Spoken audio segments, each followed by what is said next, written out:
Good evening, Barbadians at home and abroad, and of course, friends of Barbados. There's an expression frequently used in Barbados, the source of which is not widely known. In the Christian Standard Bible at Luke chapter 12, verse 48, we read, and I quote, "From everyone who has been given much, much will be demanded. And from the one who has been entrusted with much, much more will be asked." Unquote.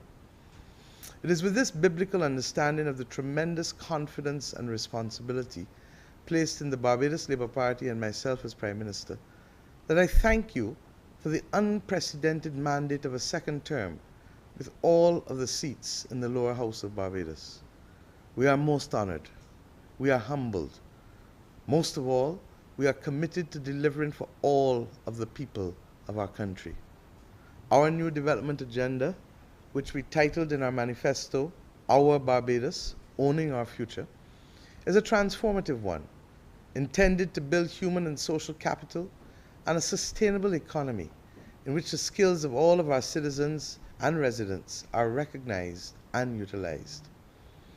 The government that I lead is determined that Barbados will be viewed as one of the world's top countries, a place of energy and enlightenment, and of opportunity. It is our intention that Barbadians should continue to hone and draw on the finest of our values and our traditions as a people, so that in every place and in every regard, Barbadians will be viewed as exceptional, as people who stand on principle and hold within our bosoms an empathy for the human person and human condition, and the passion to improve that condition. The election campaign, my friends, is now over. And once more, our country's reputation for free and fair elections has been upheld. We are grateful to all of you for that. The democratic process has yielded a result. And I'd like to thank all who voted in last Wednesday's election, and in particular, those who turned out to create the convincing majority for the Barbados Labour Party, giving us numbers which are comparable to the 2018 performance. Now is the time for our country to unite, to move beyond partisan divisions, and to move forward, yes, as one Barbados, as our country. Now is the time for governance which builds public trust as between government and people. This is the time in which citizens and residents of all ages, classes, and persuasions must offer solutions to the problems that we are facing as a nation and as a people. Constructive engagement, yes, rather than complaint. Willing contribution over mere observation and debate. And when we debate, let it be in the cause of advancing our nation, not merely to add to the discussions and the noise, nor to sow division. Active citizenship that you've heard me speak about so much in the last few months requires of everyone in our new republic active effort to construct the nation we want to see, to together define the characteristics and features of the new republic, and to work, live, and own in particular our future in our one Barbados. The purity and power of our intent to do good as between all other Barbadians, our nation, our environment, our differently able people, our children and young people, and our elderly must shine as brightly as a light in a dark place. Since December and throughout this month, I've been seeking to lay before our country the circumstances which compelled me to call that early election. There are no issues that I have concealed from you. Indeed, we have just short of 4 years in the performance of the last administration. Indeed, we were at 43 to 44 months, some 4 months short of 4 years. There is nothing that we have not yet shared, but I wish now to remind you of those major issues. The climate crisis, with global warming, the presence of the sargassum weed, the increase in violent storms and hurricanes as we've seen, climate adaptation financing issues, freshwater shortages among those of us across our country, and indeed rise in sea levels. All of these things threaten to change our way of life significantly, and in particular, if in 12 to 15 years the world does not stay to below 1.5 degrees, to potentially be calamitous. The climate-induced degradation of the quality and nutrients of our soils. And I think we've said enough on this to let you know that in the next 40 to 50 years, there is a genuine global concern that we will not get the yields from our agricultural products that we expect, largely because of the degradation of our soils. Thirdly, the economic crisis of being unable to create the fiscal space to pay for urgent infrastructural and citizen development that we need. And of course, that has come as a result of the double-digit decline in 2020, triggered by the pandemic in particular, in spite of the fact that we have done well to reduce our absolute debt from 16.6 billion initially to 12.7 before the pandemic, and now at 13.1. An aging population crisis and a shrinking workforce, both of which threaten the stability of our national insurance scheme and social security in general. The global supply chain crisis, which has over the last few months and continues to place our country, Barbados, as a small import-dependent island at the mercies of mega manufacturers and shippers for the goods that we need to survive in our normal daily lives in this country. The threat to public safety induced, regrettably, by guns and, in fact, digital crime. And finally, that which we know only too well, the health crisis with the current COVID-19 pandemic, compounded by our high incidence of non-communicable diseases, mental unwellness among our people, and the emergent threat, regrettably, of superbugs and antimicrobial resistance, which in the medium term will be as devastating to us as the COVID-19 pandemic, as we call it the slow motion pandemic, and it potentially threatens to reverse a century in medical progress, being responsible for taking too many lives from our people. Having regard to these factors, the evolving regional and international issues which relate to our society, the economy, the climate crisis, and indeed more recently, the peace and security issues with highly increased tensions between the United States and Russia in the world in which we live, it is even more incumbent on us to work together, to avoid divide and to avoid distraction. Consistent with the policy positions outlined in the manifesto and articulated on the platform over the last few weeks, the government will, as I indicated, through the recommendations of the Thorne Commission, and ultimately with the recommendations we expect to come from the proposed commissions on parliamentary reform and the new constitution, which we promised you from last year would take pride of place in this year, we intend generally, philosophically, to ensure a larger space for citizens' voice and input, for strengthening the functions of our parliament, for more robust engagement and oversight, and indeed interaction with ordinary Barbadians on an ongoing basis. As we move to the naming of the new cabinet, I want to recognize upfront and to tell you that everyone's favorite school teacher and my dear friend, Cynthia Ford, the Member of Parliament for St. Thomas, has asked not to be considered for appointment in the new cabinet. I want, on your behalf, on behalf of all Barbadians, to thank Cynthia Ford, who has been the salt of the earth, and who has been there in a government in one form or another since 1994, other than the time that she was in opposition. Ms. Ford, we thank you for your distinguished service. Barbados and the world are now, my friends, at this critical juncture. And we, as a country, must have the courage to take the decisions and to effect the transformations that will make a difference to the country today and to all our citizens now and our residents now and for the future. You will observe that this cabinet, yes, is smaller than the last two cabinets.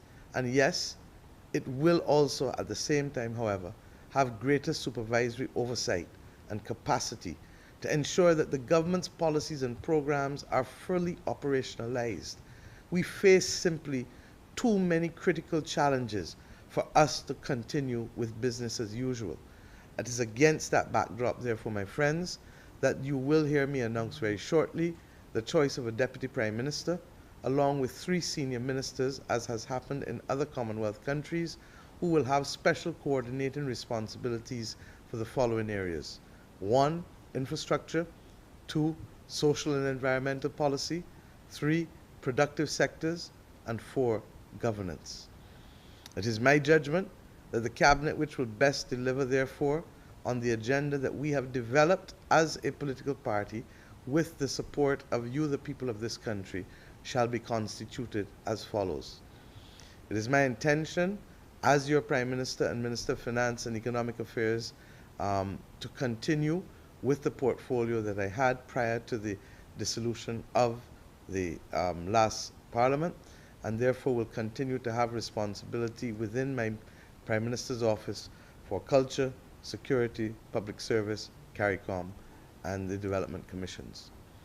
The Deputy Prime Minister of Barbados from Wednesday shall be Santia Bradshaw, and she shall have coordinating responsibility as a senior person for infrastructure. She shall also be the Minister of Transport, Works and Water Resources, and shall be leader of government business in the House of Assembly.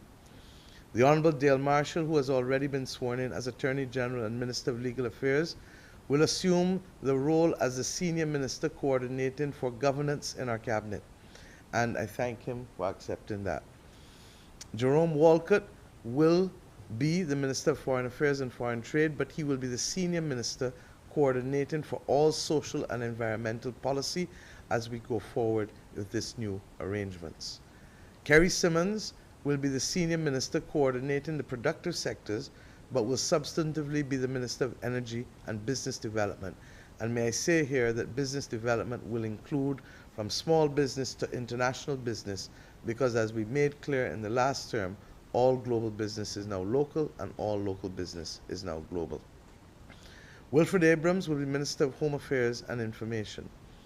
Indar Ware, Minister of Agriculture and Food and Nutritional Security, will be retained. The new Minister of Health and Wellness will be Ian Goodin-Edgell. Lisa Cummins will be Minister of Tourism and International Transport, taking responsibility back now also not just for the Grantley Adams Airport, but for the Bridgetown Port, which reverts to international transport. She will also be leader of government business in the Senate. Kay McConney will be Minister of Education, Technological and Vocational Training. Dwight Sutherland will be the Minister of Housing, Lands and Maintenance. Kirk Humphrey, Minister of People Empowerment and Elder Affairs. Adrian Ford will be Minister of Environment and National Beautification, and might I remind you that the blue and green economy will now be within Minister Ford's portfolio and environment, with the exception of the Bridgetown Port, which goes back to international transport. Colin Jordan will retain Ministry of Labour, Social Security and Third Sector. Davidson Ishmael will be the new Minister of Industry, Innovation, Science and Technology.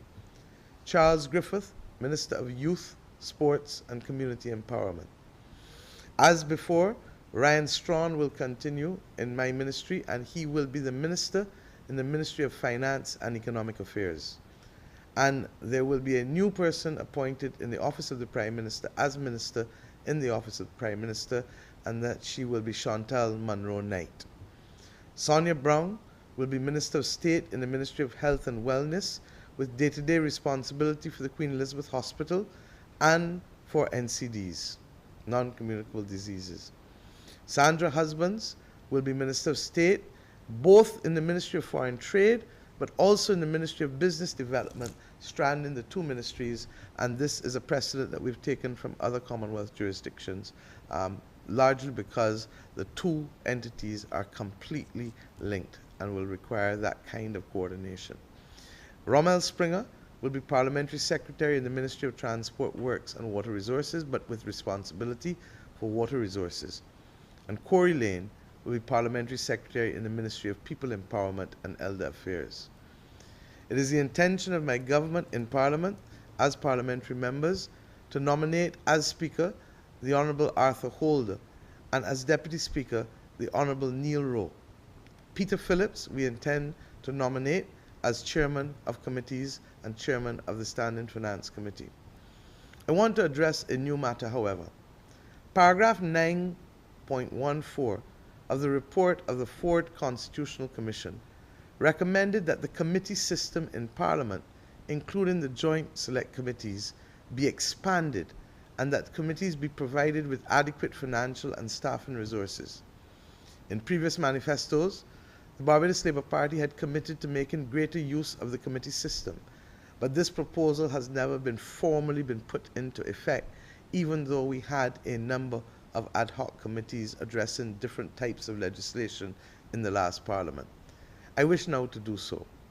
This new initiative actually actualizes Standing Order 59.4, which provides that the House of Assembly can appoint a select committee to consider and inquire into some matter and to report their opinion or observations to the House or for any purpose in which they can assist the House.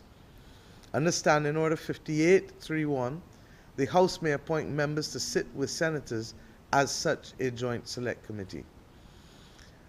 It is the government's intention to increase, therefore, Parliament's oversight, engagement and involvement on matters of national importance, on matters of national policy significance, and in major pieces of legislation. Not every one, but major ones.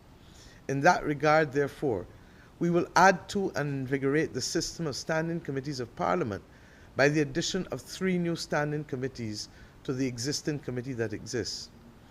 These 3 committees will be covered as follows. Economic, which we propose to nominate Member of Parliament Chris Gibbs to chair that joint select committee on economic affairs. On the matter of social and environmental matters, we propose to nominate the Member of Parliament Tony Moore to chair that standing committee of both houses. And on matters pertaining to governance, we propose to nominate Mr. Ralph Thorne to be the chair of that standing committee of both houses on Parliament. As it relates now to the issue of the Senate and the government senators, as you are aware, Her Excellency the President will make her own announcement with respect to the independent senators, and I've already intimated that there will be some changes that we will come to shortly. But as far as it relates to the government senators, it is my intention, therefore, to advise Her Excellency that the President of the Senate will continue to be the Honourable Reginald Farley. The new Deputy President of the Senate will be the Honourable H. Elizabeth Thompson. Senator Lisa Cummins, as I told you, will lead government business in the Senate. Senator Jerome Walcott will continue in the Senate. Senator Chantal Munro-Knight will now be there as a result of her appointment as Minister in the Prime Minister's office. I now propose to also reappoint Senator Dr. Crystal Haynes and to appoint Senator John King, who will also be a member of the Senate. There will be new appointments in the form of Senator Patricia Parris, Senator Shanika Roberts-Odell, Senator Lorenzo Harewood, Senator Andwele Boyce. Those of you who are quick at mathematics will know that I've only called 11 names. During the election campaign, I made a promise, a serious promise to engage our young people and to bring them into the center of governance and national self-determination. It is, in my view, an anomaly that a person who is 18 years old in Barbados has the right to vote, but they do not have the capacity to serve in the Senate of our nation. It is therefore my intention to correct this by asking the Cabinet to agree and Parliament thereafter to bring a constitutional amendment to allow an 18-year-old to serve in the Senate of Barbados for the first time. I propose, should it be accepted and successful, that Senator Khalil Kothiwalda should be that person who will serve as a senator. I have said from the very beginning, if you're old enough to vote, then you must be old enough to serve. I look forward to the support of all across civil society for this fundamental change. In addition, in 2018, faced with a similar election result of 30-0 in the lower house, I proposed then to offer to the opposition parties the opportunity to appoint the 2 senators despite not securing any seats at the polls. It is the intention of this government again to engage with the opposition parties which contested the last 2 elections to determine how best they may participate in the appointment of 2 opposition senators provided for in our Constitution. I am equally awaiting a legal opinion from the Honourable Attorney General on this matter before we start those formal discussions with the opposition parties. In addition, I signaled to you on Thursday morning that the Prime Minister's office will need restructuring in order to help bridge the multiple functions that are now before us both locally, regionally, and internationally. The demands are now placed on this office in a tremendous way. Indeed, it is almost as if it is the place to which everyone writes in order to resolve issues regardless of what those issues are. Separate from that, we also have a very ambitious political agenda to deliver. It is against that background that I therefore intend to innovate and to create for the first time a Chief of Staff in the Prime Minister's office with a small support team. The Chief of Staff I propose to appoint is Mr. Jonathan Reed. Despite the challenges which lie ahead, my friends, this is a moment for optimism and, yes, a time for opportunity. We must use it to educate, to upskill and train a new generation of confident Barbadians for nation building, for regional engagement, and for global leadership. To leverage modern technologies to overcome our size, to penetrate markets and to solve the development challenges of our age, and to finally and definitively end the painful cycles of intergenerational poverty, to have for the first time a surplus of decent work and high-quality jobs in the new and emerging areas such as heritage and culture, renewable energy, construction and physical development, green technologies for climate adaptation and mitigation, for our voice to truly matter globally in spite of our small size, to pursue new relationships while strengthening traditional friendships, working to uplift our Caribbean community and all small island developing states across the world so that we may cement our familial ties with non-traditional countries and non-traditional continents. My friends, our time to be able to continue to contribute above our weight with respect to being an advocate for just causes in the protection of the human family is now. But our time to be able to ensure that our citizens and our residents can be owners of all that they survey, along with those who invest from overseas, such that we are in a position to be able to deliver for our people in ways that are meaningful and in ways that fundamentally matter to them. This is who we are, and this is who we can be. This is what Barbados can become, for we are truly one people, born of struggle, but charting our destiny, committed to collaboration, understanding that not only must we create the future we want, but yes, we are capable of so doing, and we shall be successful. Barbadians at home and abroad, may God bless us all, and may God bless our beloved Barbados. We look forward as a government with working with each and every one of you to make this Barbados the best that it can be, to own our future, and to ensure that our people will be the best in becoming not just those who are here for the ride, but people who can own in their own country of their birth, rather than being subjugated to being tenants, as too many of their forefathers have. We look forward to building the best Barbados we can over the next 5 years, and for avoiding the crises that lie ahead of us in 10 to 15 years. Thank you, thank you, thank you. God bless us all.